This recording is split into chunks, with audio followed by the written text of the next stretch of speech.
এইটো একদম ইজি সবতকৈ আমি এই ভিডিঅ'টোত আমি প্ৰথমে বেছিক বা একদম সহজ প্ৰব্লেম ল'ম, তাৰপিছত আমি বিভিন্ন ধৰণৰ জটিল জটিল প্ৰশ্নবোৰ সমাধান কৰিবলৈ চেষ্টা কৰিম। গতিকে ইয়াত লোৱা হৈছে x plus y equal 0, x minus y equal 2। ইয়াত প্ৰথমে x প্লাছ y ইকুৱেল 0 টো আমি 1 বুলি ধৰি ল'লোঁ আৰু x মাইনাছ y ইকুৱেল 2 এইটো 2 বুলি ধৰি ল'লোঁ। ইয়াৰ পৰা আমি x বা y যিকোনো এটা ভেলু উলিয়াই ল'ম from 1 x plus y equal 0. So we can find x equal minus y. আমি এইটো 3 নম্বৰ নাম বুলি নাম দিলোঁ। এতিয়া আমি x ভেলু minus y পালোঁ। এতিয়া যিটো ভেলু পাম সেইটো আমি 2 নম্বৰৰ সমীকৰণত বহাম। মানে 3 নম্বৰ ভেলুটো আমি 2 নম্বৰ সমীকৰণত প্ৰতিষ্ঠা কৰিম।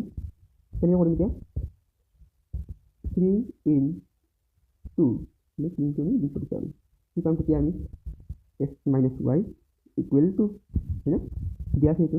তাৰপৰা আমি কৰিম x ভেলু কি মাইনাছ y পালোঁ হয়নে মাইনাছ y কি পালোঁ মাইনাছ 2y পালোঁ মাইনাছ 2y পালোঁ। ইয়াৰ পৰা আমি কিমান পাম মাইনাছ 1 পাম।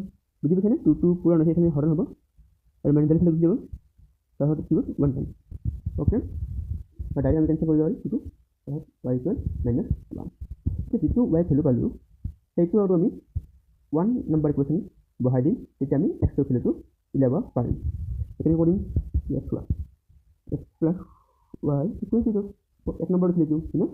এতিয়া y ভেলু কিমান পালোঁ মাইনাছ 1 পালোঁ মাইনাছ 1 হয়নে মাইনাছ 1 0 হয়নে। x ভেলু কিমান পালোঁ আমি